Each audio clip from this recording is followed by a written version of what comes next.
freaked out by my country right now. I know how you feel, particularly the last month, and every month we say that, right? This month was insane, and I was thinking about this. Terry told me just a couple days ago, you need to stop losing your temper, and I hadn't even noticed it. And I'm not someone that easily loses my temper, but this last year and a half has been pretty tough on me because I've personalized all of this stuff that's happening. Mm-hmm. Not so much to me, like. You and I have, to use the left's word, we have some privilege in these lockdowns because we're able to keep working. Yeah. And, we're part of the laptop class. So personally, this has been a pretty productive year, but I just hate what our government is doing to destroy people's lives. Yeah, I think it's beyond reason now.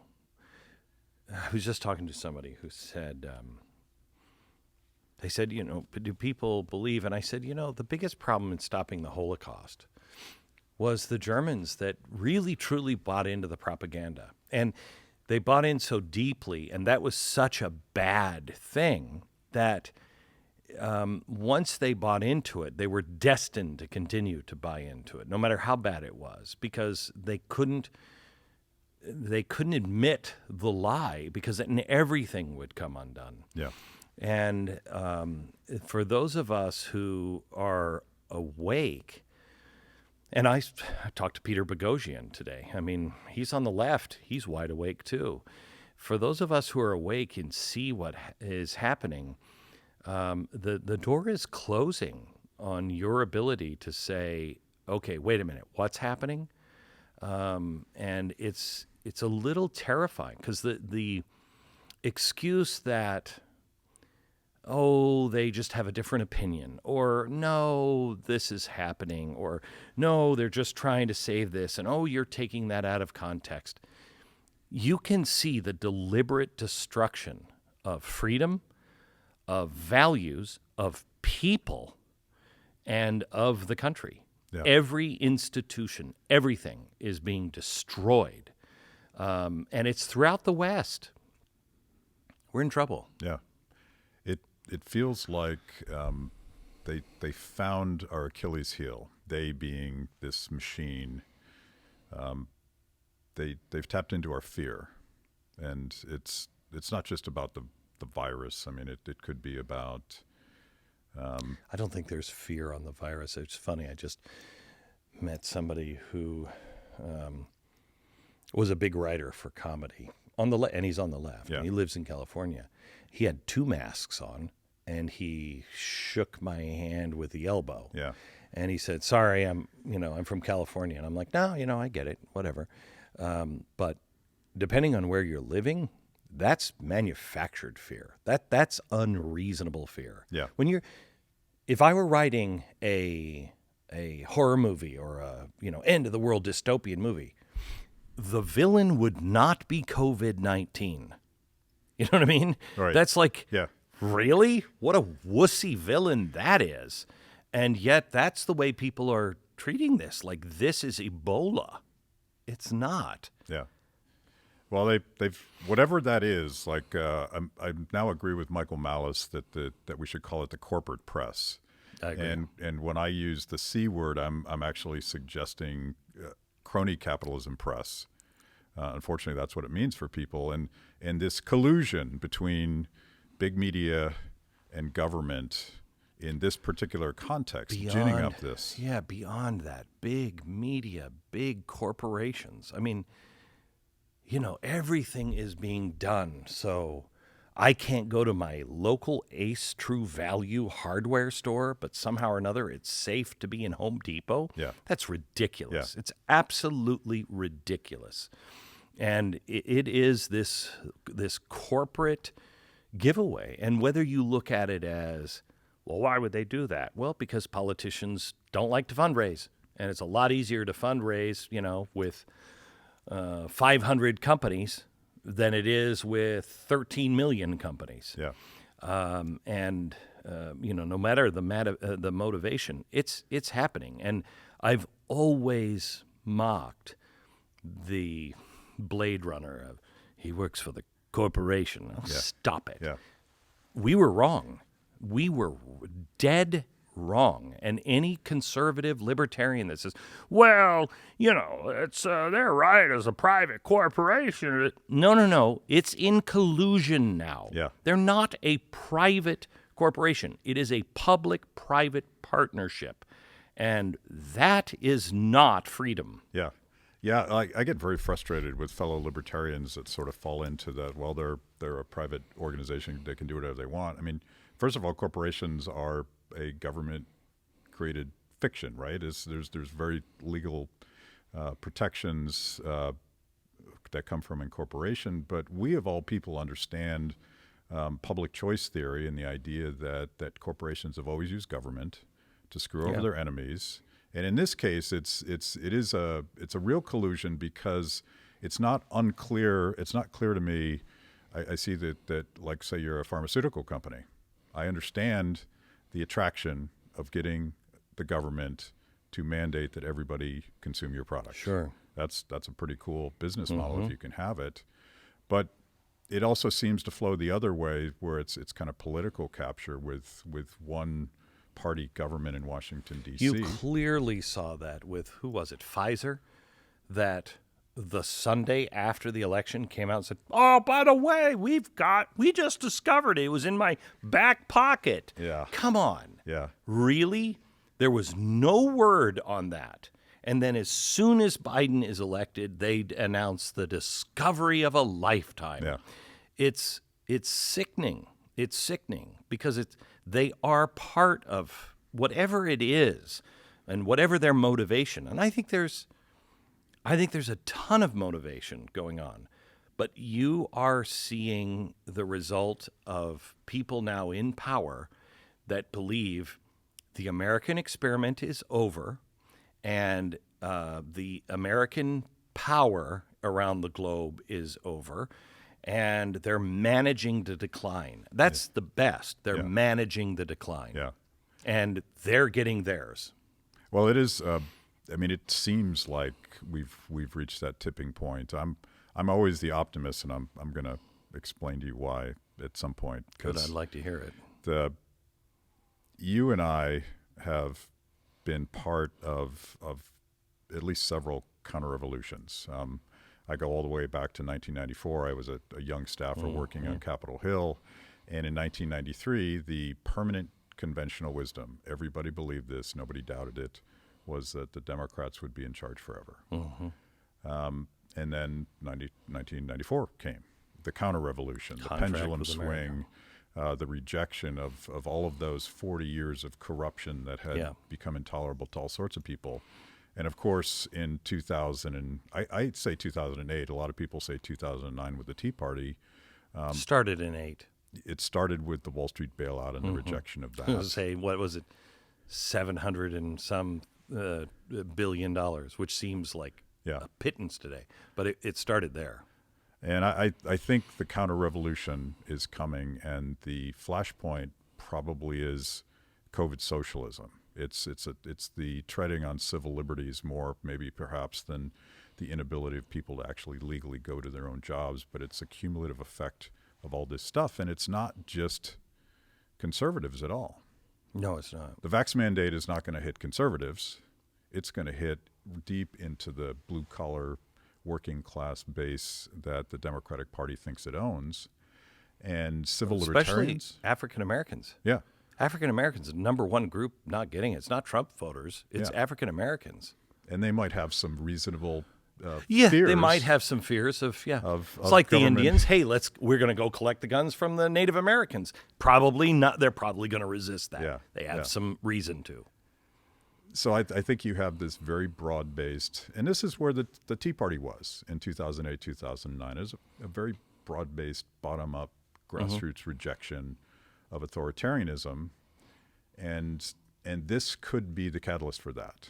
I'm hopeful that it is. It kind of has to be. We need pushback, and I see it happening in France, and I see it happening in Australia. Well, they were very bright with January 6th, and you and I have known this forever. Right. The minute anyone on the right strikes out, it's going to be a bloodbath because that's what the left wants and needs. Yeah. But to see what they've done with January 6th, and it's going to be a very, very tough needle to thread because they're teaching us lessons, just like we taught them. We're now 2 years, almost 2 years from the 15 days to flatten the curve. Mm-hmm. We taught them a very important lesson. You can do this, and we'll be okay with it. They're also teaching us very careful lessons. And that lesson of January 6th with probably, I don't even know, 20 bad guys that were out of control, and the rest of them were kind of just like, I don't know, there. They've taught us a lesson. Don't even come to Washington. Don't even come there if you want to march against us, because we will have everything about you. Yeah. We will open, like they haven't already. And they're teaching people you can't do it.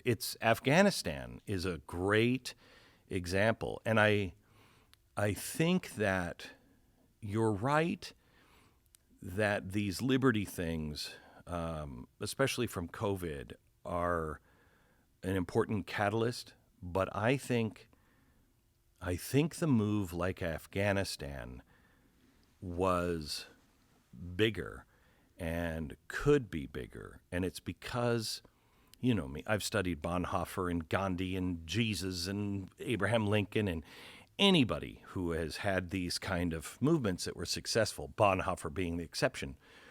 And Bonhoeffer, I really spent a lot of time with. Where did he go wrong? He went wrong. He didn't go wrong. He was too late. The Judeo-Christian ethic, the love your neighbor, had gone away. Mm-hmm. And that's what we saw with Afghanistan. America recoiled from that because we still understand honor. And that was the biggest example of dishonor any of us have ever seen in our lifetime. And that was really eye-opening, I think, to a lot of people who vote Democrat, who are not leftists, but vote Democrat. Yeah. And they saw that and went, wait, we're doing what? Yeah. And it made no sense. The more they expose themselves with some core principles, being against real core principles, the better it will get for freedom. I've been having this debate on my show, and I don't know exactly where I stand on this, but the shockingly incompetent withdrawal from Afghanistan, we shouldn't even call it withdrawal, it was a train wreck. Is this just how much government sucks, or is it evil? Is it stupid or evil? So I've learned a couple of things. First of all, I have been willing to be on the bandwagon that Joe Biden doesn't know, oatmeal from pudding at this point. Yeah. But I don't believe that. I think he is lucid enough to be calling some of the shots. And Afghanistan, I believe he called and is still calling Afghanistan. But there is also something else that's going on. And, I said, what was it, 2 weeks ago, I think, on the air on a Tuesday morning, somebody said evil. And I said, let's not throw around evil. Let's not, there's a lot of things involved here, but let's not throw around evil. By noon that day, I got a briefing, and Matt, there is no other way to define what's going on in Afghanistan other than evil. Yeah. I can tell you that there are political reasons, there are petty reasons, there are negotiation reasons, but the number one reason is flat out evil. I've seen things that that day, I not only said it was evil, I said, if this is what they're doing to our face, what is it that they're doing behind our back? I am willing to renounce my citizenship if this is who we are and are going to become.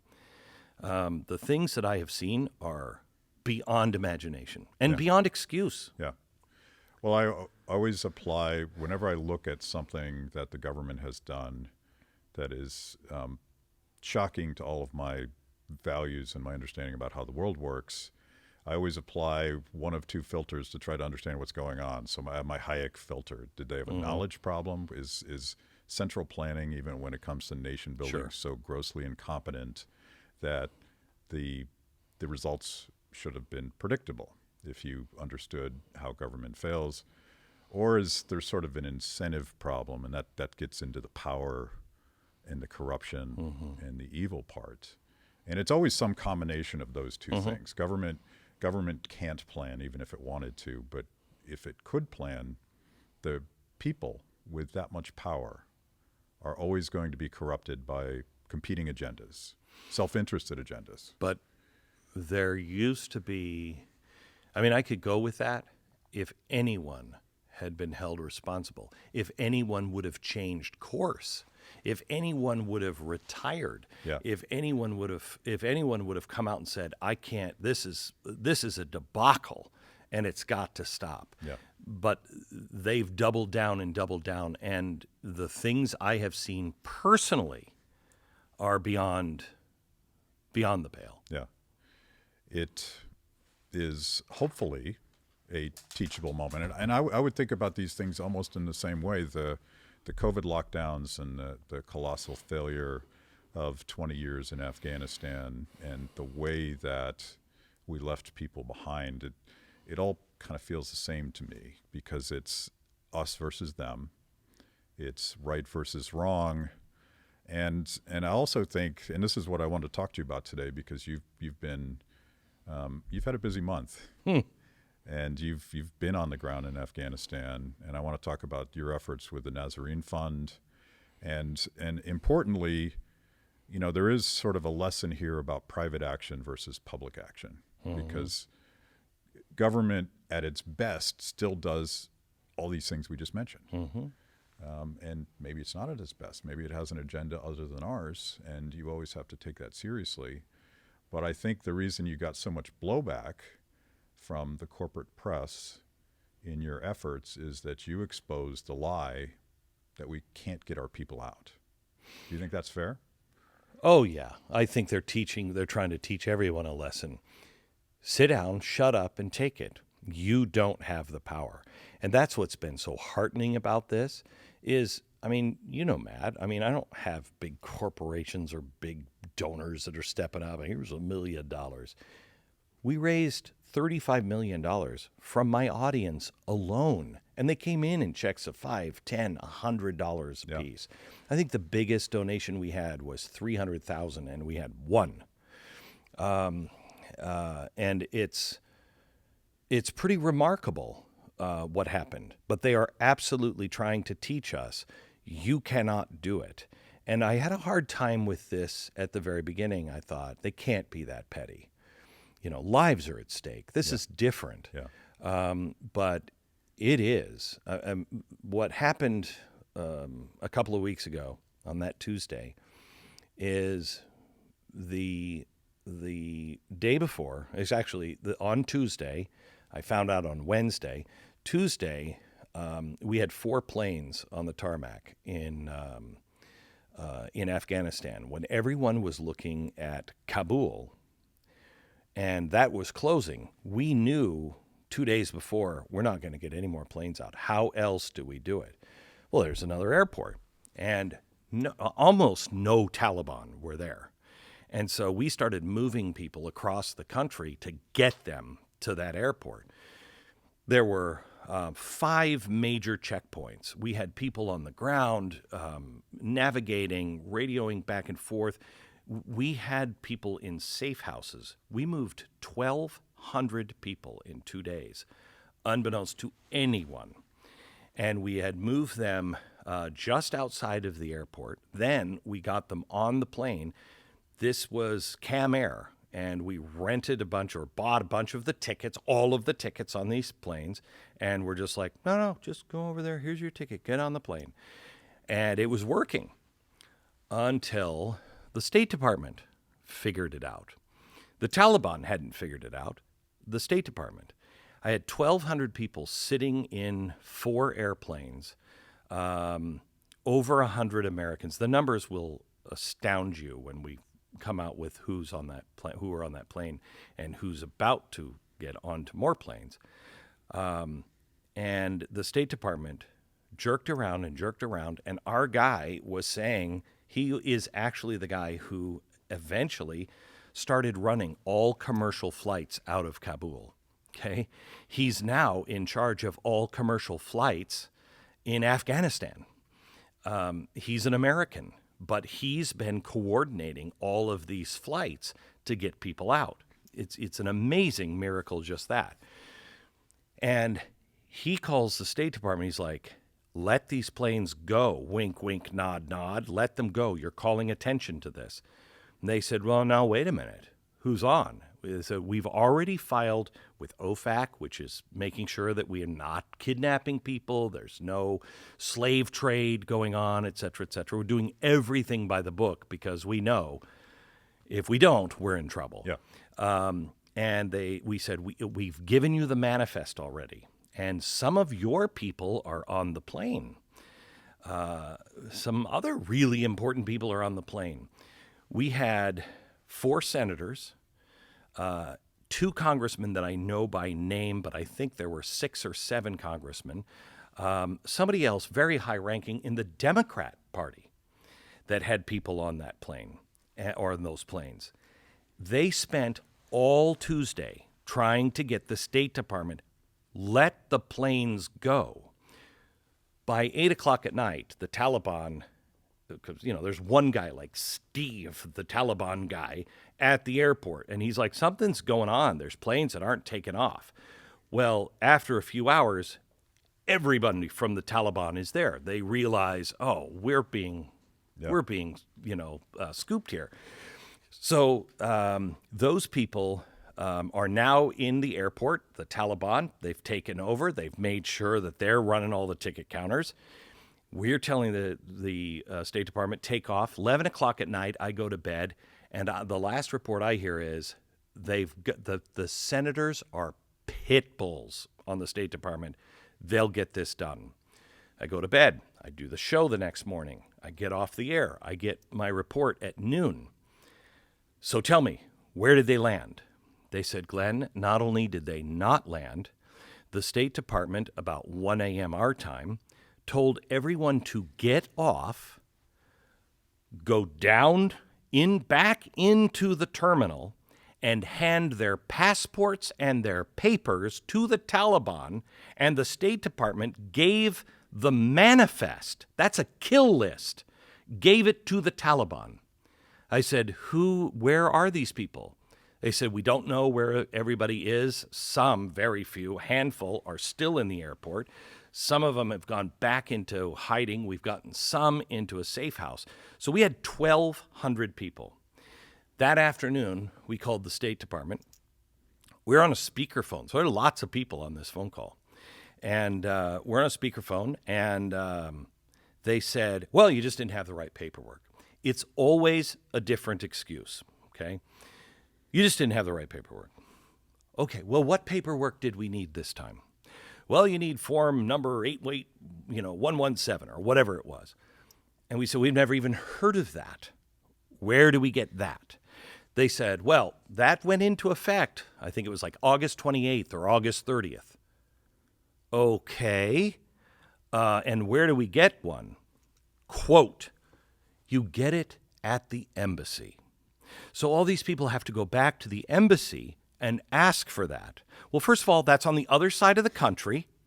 Second of all, as we said, there is no embassy. You don't have an embassy anymore. This, and I quote, this is the way it was said to us. Well, you're just going to have to figure that out then, aren't you? Wow. Are you kidding me? That's why I said I will renounce my citizenship. I there's no reason. There is no reason to do that. What are you doing? Yeah. Well, it's the incentive might be that Glenn Beck and all of these private citizens are exposing the lie that we can't get our people out, or that our people are still there, whatever the lie is right now, or that we, after 20 years of planning, weren't capable of a systematic exit. So help me with that. So you will leave 1,200 people, including Americans, to die? Because you don't want other people to say you couldn't get them out, but these guys can? I mean, the amazing thing here, Matt, about the rescues that are going on, and I hope that in a couple of days I'm going to have stories that will blow your mind on the good side. But I cannot. I can't. There's nothing that stands in the way of saving another human life. There are people who we don't agree with each other. We're working for different charities. No one is fighting, hey, I want credit for that one. Right. We've put people on gray tails, okay? We've flown them with the U.S. government. Fine, get them out. Get them out. You can't call it petty when you'd allow thousands of people to die because of what? Your image? Power. I mean, I'm a paranoid libertarian, and I see this dynamic happen all the time. I think to that extent, I mean, we're talking thousands of people dead. You're talking about something that's tangible and vivid, but I feel like governments do this all the time. The fact that we were in Afghanistan for 20 years. No, don't get me wrong. I agree with you. But at some point, it is so vivid and clear. You know, there's some things you're like, well, we really have to be there. We have to. Okay, that becomes, psychobabble. Right. This is, I have these people. If you don't let them go, those people over there are going to set them on fire, behead them, torture them.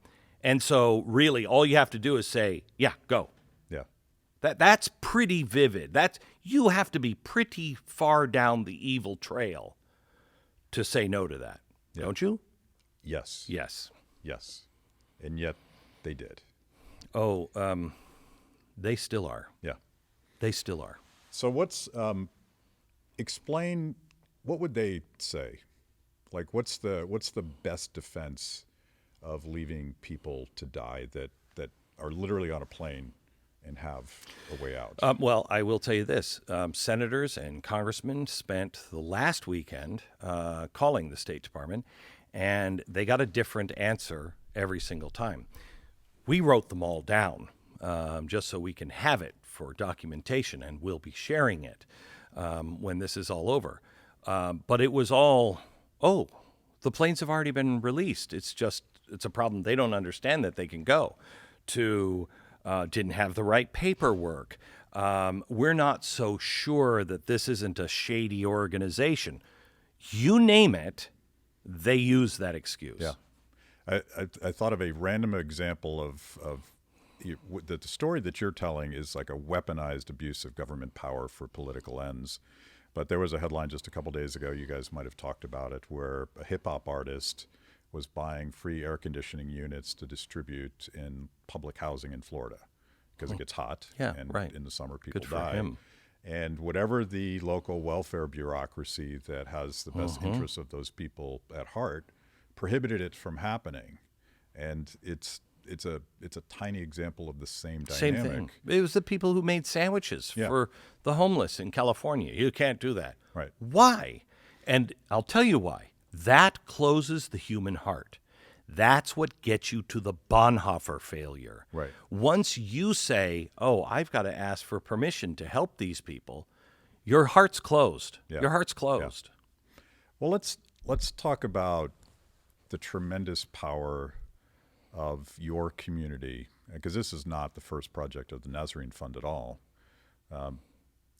the fact that you can mobilize $30 million and I don't know how many donors in a couple days, that the spirit's not dead. No, it's not. It's not. It's far from it. It's far from it. It gave me so much hope. And that's, I think, besides the actual lives being saved, Yeah. I mean, I don't think you can compare that to anything. But besides the lives being saved, that's the real story here. Yeah. Is people are starving for something good to do. You know, let me help. And they're starving for it.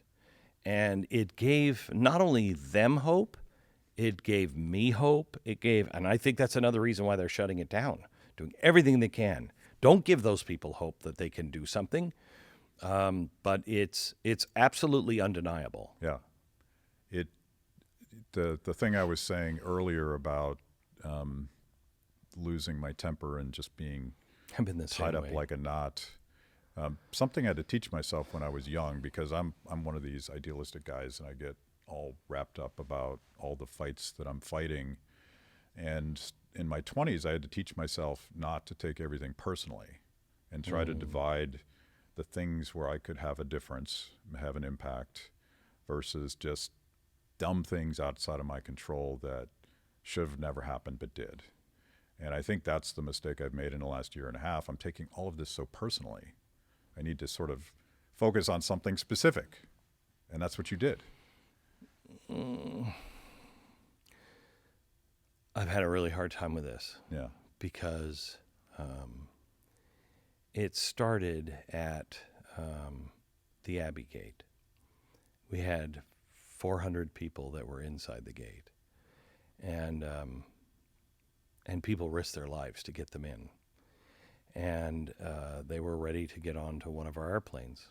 And the colonel that was commanding the 82nd Airborne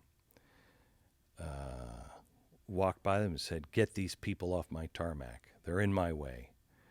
And one of our crew said, "No, well, they're headed out. They're on that plane, just getting ready to move them. Get them on the other side of the gate. They can wait on the other side of the gate." And we said, "Please, they won't get back in if they're on the other side of the gate. Get them off my tarmac." That comes from the Secretary of State. Whether it did or not, I don't know. But we moved them to the other side of the gate, and we told them, stay close to the gate. And they were women and children, and I have pictures of them at the gate holding their children in their arms. Yeah. And 2 hours later, we were having dinner, and I got a picture of that same vantage point with nothing but bodies and body parts at that gate. And I just said on the air today that I haven't known how many people survived. I still don't know how many people survived. But we just got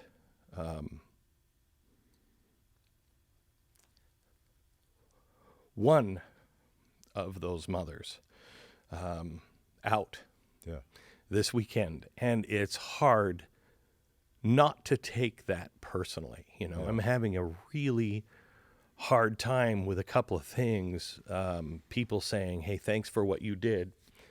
I'm not doing it. I'm just doing my part of saying, "Hey, does somebody want to help with this?" And then, thousands and thousands of people saying, "Yeah, I can," but maybe they only gave $5 and they feel like I'm not doing enough. They are. Yeah. And I feel like I'm not doing enough, but I am. And the people who are on the ground and the people who are flying the planes, it takes all of us, but it's hard not to take it personally. Yeah. And you could look at that. I mean, your problem was you were there, so it is personal. You saw it. And if you looked at aggregate numbers of who's dying right now, it's devastating. But to me, the story that you're telling is about that one person. I know. And I know that's how, when you watch Schindler's List, at the end, when he's on the train tracks and he's holding his ring, you can understand that. But until you have, and I'm certainly not Schindler, and I'm not responsible like he was, and I'm just a cog in a machine.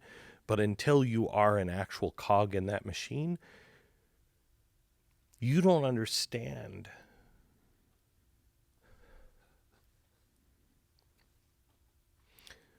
those 400 at the gate and those 1,200 that were on planes that are now we don't know where. Those are real people, and I know the stories of many of them. I didn't rescue them. I didn't have anything to do with it, but I know their stories, and they're real. And you can't, when you're that close to it, you can't separate.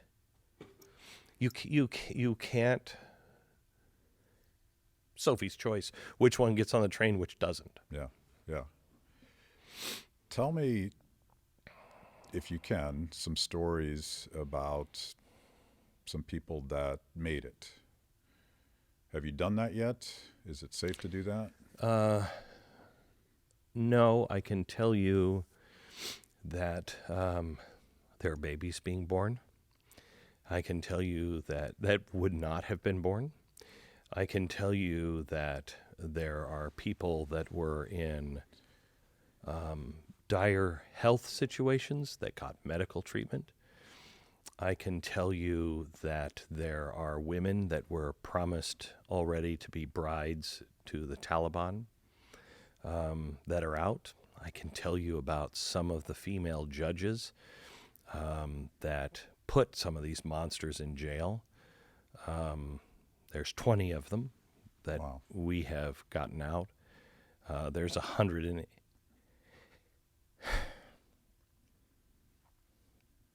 there's 180 more, and the reason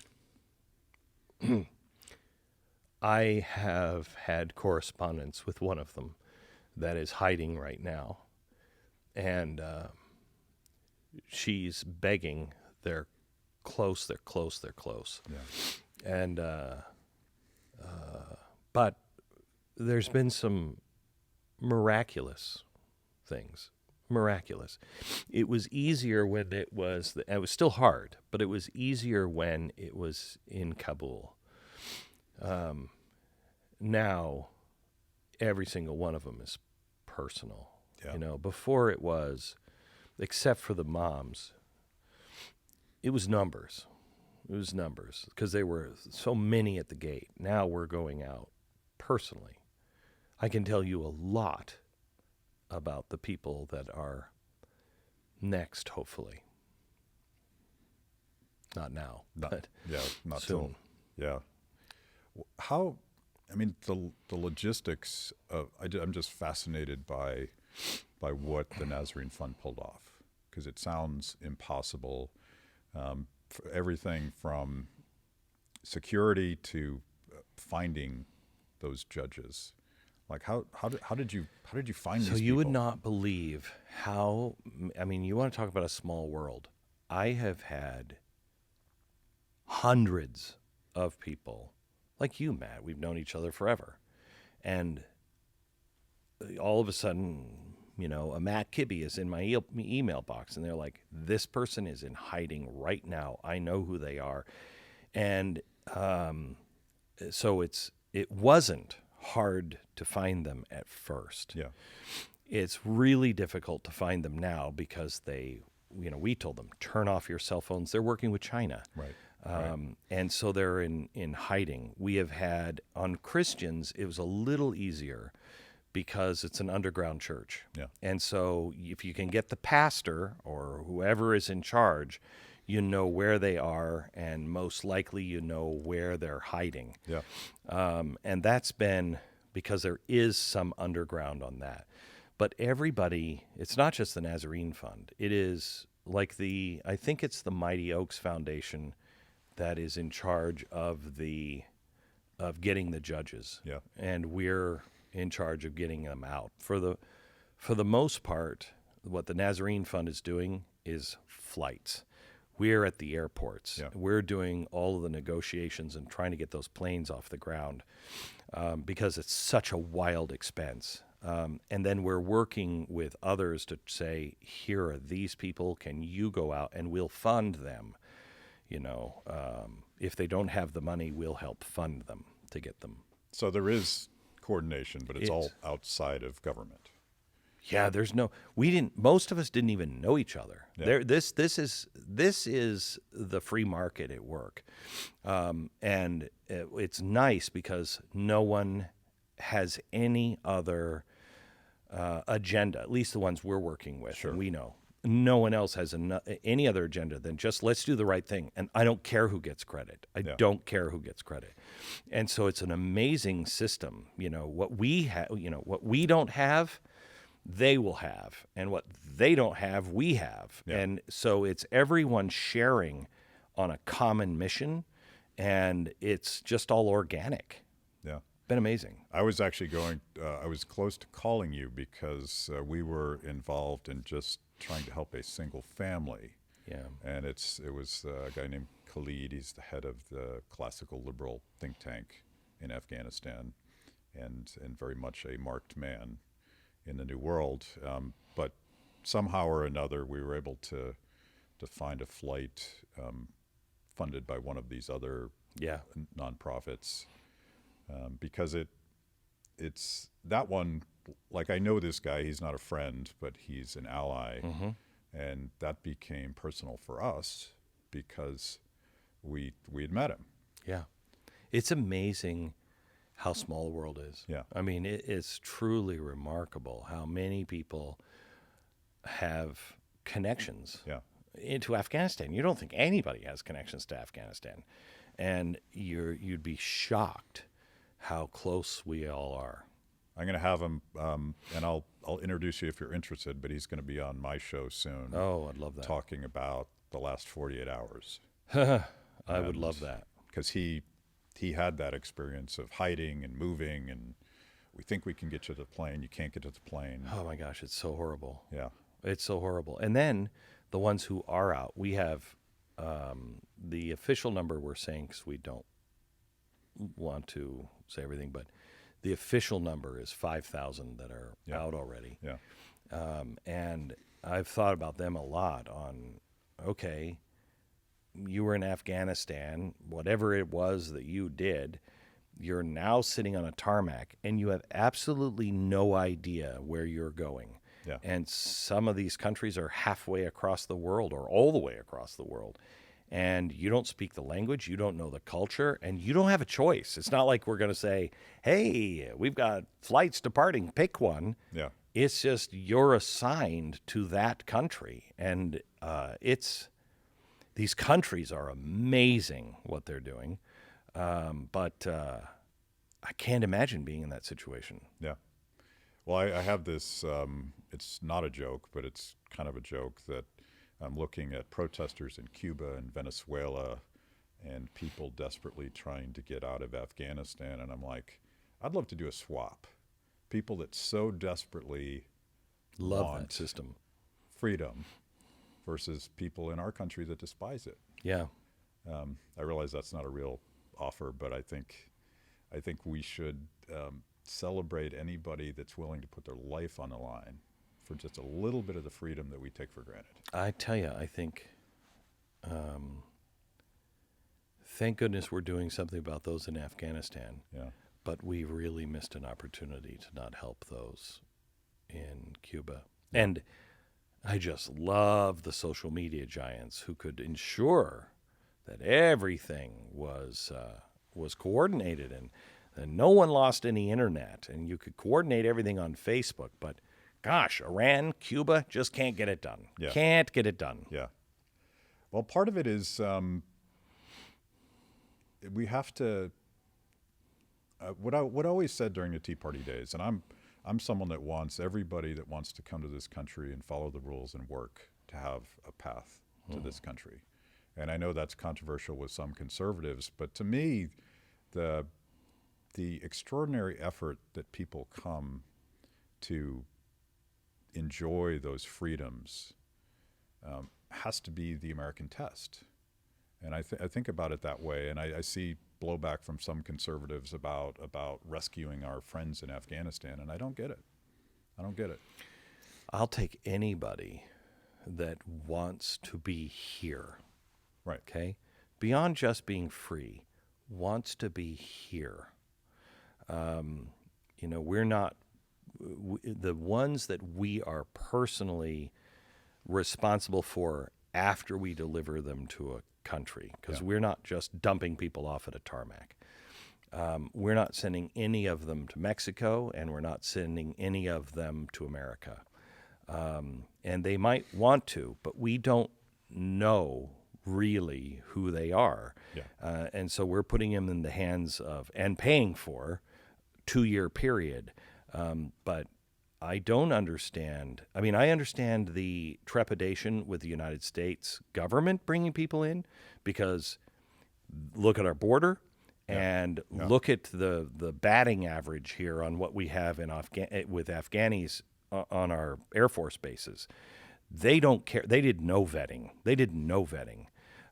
But if you want to be here and you understand freedom, and you want to take the best of your culture and fold it into ours, I love it. I want you here, because we need fresh blood in America. We need people who have seen it from the outside and go, yeah, okay, you guys make some mistakes, but you're nothing like the rest of the world. Yeah. I was sort of joking this morning with an investor of ours at Free the People that we need a better social change model than let's wait until everything falls to pieces and then people wake up. It'll be too late. And it seems like we're in this pattern where people don't always learn the lesson of freedom until they've lost it all, which is why I love speaking in former Soviet bloc countries. Yeah, me too. They know. They know. They lived it. It's not like a third generation story that Grandpa used to tell. I remember the president of Georgia, about 2006, Mikhail Saakashvili, he said to me at one point, "Do me a favor, will you?" I said, "If I can." And he said, "Tell your country to stop sending all your communists to us." He said, "Your State Department, your EDU, everybody you send over, we've seen that movie before. Stop it. We don't want it." Yeah.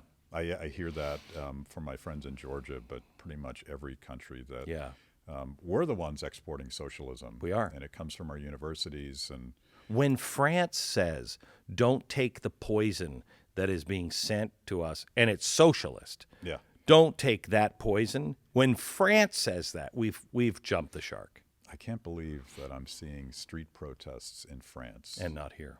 And it's young people. Mm-hmm. Young people here have been indoctrinated. Yeah. They're in my neighborhood. Of course, I live on Capitol Hill, but my neighborhood, everybody's young, everybody's double masked, everybody's scared to death. And of what? There are worse things than death. Yeah. It's funny. I've lived the last 18 months as normally as I could within the limits of what the government would allow me to do. Mm-hmm. But I can feel the clock ticking. I'm not really able to take 2 years off while the government locks down society. No. As if it'll and how do you be there restart when we it? get back. Yeah. How do you restart it? I mean, they're just crushing entrepreneurial spirit, the spirit of you can do. I mean, I think the right should now start using the slogan, yes, we can. I mean, really, what happened to that, Barack Obama? What happened to the yes, we can? Yeah. But it gets back to the same debate about stupid versus evil, because we're sort of stuck in this awful political equilibrium where lockdowners, politicians, bureaucrats like Fauci, they can't admit that what they just did to us made no difference. Fauci's in a different category of that, but I agree with you. But Fauci is in the category of I was part of it. Yeah. Yeah. Well, Yeah. if we unpeel the onion, Yeah, here, you I can was see, I was there at Wuhan. Oops, that has my fingerprints Yeah. on it. and ultimately we might learn that the reason that they've done this to us is to distract us from learning about I think why part of it, yeah. and where this started. But it's also just classic bureaucratic stuff. Yeah. You can't admit that something that cost people so much was a colossal mistake. And so you won't hear about the fact that Sweden doesn't have any COVID death anymore because they didn't do that central planning, suppressing a virus thing. Sweden, supposed to be more like Sweden. I agree with you. Yeah. For the first time, I agree with you. That's Let's how be weird- more like yeah. Sweden. That's how weird the world is. We would not have said that 2 years No. ago. And 2 years ago, I did say when China was locking everything down, can you imagine trying to do that here in America? Americans would never put up with that. Yeah. And then it was 15 days. Okay. I mean, you want to talk about the frog being boiled slowly. There it is. Yeah. So what's the tipping point? When do Americans get fed up? Is it the Biden mandate that you have to be vaccinated in order to hold a job? I don't think we're there yet. And I don't know. I am not a I'm currently in the midst of hiring a millennial because she's wicked smart and full of joy. And one of my things is she is not allowed to work with my news producers. I don't want her infected because I really am at the point of no way out. Yeah. There's no way out. We're going to have to go through such massive pain. And if we survive, because my hope is that machines this large just cannot work. Yeah. I mean, imagine the arrogance. Are you been following the Great Reset? Oh yeah. Yeah. Imagine the arrogance that we can over the entire earth take the free market and flush it down the toilet, and somehow or another, everything's going to function okay. It's insanity. I just go to worldeconomicforum.org and read their plan for food distribution. You read that and you're like, are you crazy? There's no way to make that. I mean, maybe if you say we're going to start it small and then grow it. No. We're going to start with the whole world. There's no way that thing functions. And it could lead to massive death and starvation, but it will be over, and hopefully we'll have learned our lesson and value our freedom again. But isn't 20 years in Afghanistan sort of a microcosm of the same thing? I had Warren Davidson, the congressman, on my show, and I'm like, it's an experiment in socialism, right? So you have another country come in, don't understand anything about Afghan culture, and here's $1 trillion. Maybe we'll spend $2 trillion, but it's going to be centrally planned. We're going to decide how your economy functions On the other side of the world. We're going to build your infrastructure. And by the way, we're going to build this world-class military force. Yep. And within 48 hours, it turns out that with all that money and with all that power and with all those super smart people making super smart plans. Do you know what all those House of super Cards. smart people said no to during the Trump administration and then begging during the Biden administration? Don't turn this over right now. First, you have to add a constitutional amendment that allows us to elect our own mayors, our own local police, and our own governors. If you just do that, we think we can weather the storm. But please put that in. And America said, how are we going to do that? And they said, if you guys just say we want one, it'll suddenly pass. Yeah. We refuse to do it. But what were they asking for? Local control. The answer is so small and simple. It's why it's why they are working so hard to stop people from being rescued. Yeah. Because this isn't a big thing. This is little people doing amazing things, just getting together with other little people that are like, I agree with you. We got to do something. The answer is local, local, local, local, local, never national. Yeah. Or God forbid, global. But see, that's the crux. The top-down systems don't work. Bottom-up, local cooperation-based systems work, which is why they're so anti that. Because, and back to your specific project, you're embarrassing the hell out of them. I know. You and a bunch of your friends got together and did something that they couldn't do. Not our intent. But No, I know. here we are, and I think that's the evil part, because their power is more important than those people. They haven't seen embarrassment yet. We have all the documentation. And when all is said and done, Yeah. then the embarrassment begins. Right now, we just would really appreciate anyone on the inside that's willing to stand up and do the right thing. Yeah. So one thing you said that I didn't realize is that there's hope for more people.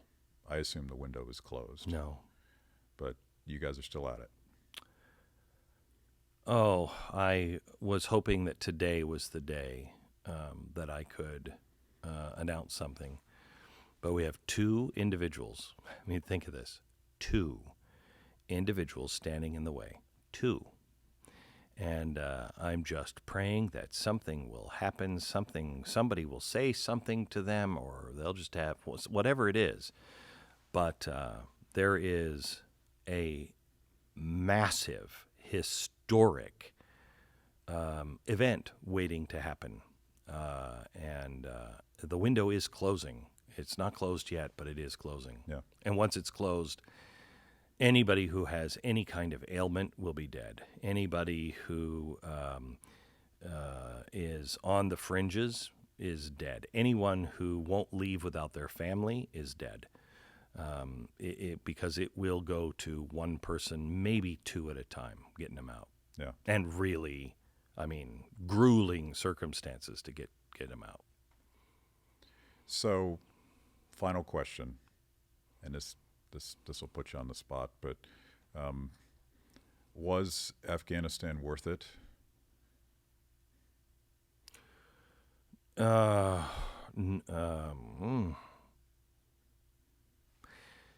the way we did it. We should have gone in and killed Osama bin Laden and moved on with our life. Yeah. I mean, I am not for intervention at all. I'm just not for it. Don't we have? When has that ever worked? Where we're trying to spread democracy? When? That was a new thing from Theodore Roosevelt. Tell me a time it worked. It creates enemies, big enemies, and all kinds of problems. I think if we would have kept Bagram, at least on the way out, we wouldn't have had this problem. But this was so bungled from the get-go. I mean, I struggle because I'm for pulling everybody home. I'm tired of it. Mm-hmm. I'm tired of it. However, you're about to see what happens when we just go home. Yeah. You can't leave a vacuum. We've had 100 years of doing this. Can we spend 5 years on saying, okay, who's going to take that Air Force base? Because it's not going to be us. Who has interest to hold that together? Or listen to the people on the ground. The right answer in Afghanistan is let them break up into tribes. That's who they are. Yeah. They're tribes. Let them break up into as many tribes as possible. The problem with the Middle East, Balfour Declaration, they intentionally cobbled those countries together, creating tension, so they would never really have peace. They were tribes. Let the tribes be. Let people congregate the way they want to congregate. And quite honestly, I feel the same way about America. You know, Oregon, Seattle, California. If that's what you want to do it. I ain't paying for it. Don't ask me to help you when it fails horribly, and don't stick people into it. I'm not going to stick you into what we do in Texas. Don't stick me into California. Just let people be. If you can't come up with a set of 10 ideas that are universal, like freedom of speech, freedom of assembly, freedom to defend yourself, don't quarter people in houses. That's a pretty easy one. If you can't agree on those, we shouldn't be really together anyway. Yeah. That's sort of Mike Lee's point about federalism, that the growing hostility and clash in American culture, us versus them, red versus blue, conservative versus progressive, tracks very closely to the centralization of power in Washington, D.C. Oh, yeah. And the genius of the American model was that we knew we weren't all the same. We didn't have to be all the same. We just had to agree on a couple core values, and then we were free to go about our business. Maybe that's part of this counter-revolution we're talking about, people voting with their feet. I hope so. I think people are, I know I'm in the right state with what's happening with the Fed and, a new U.S. digital dollar. I'm glad I live in a state that called all of its gold home from the Federal Reserve and has every dollar of it. Texas, China, Russia even are the ones who will survive because they have the gold. And when things do reset, somebody's going to have something. And,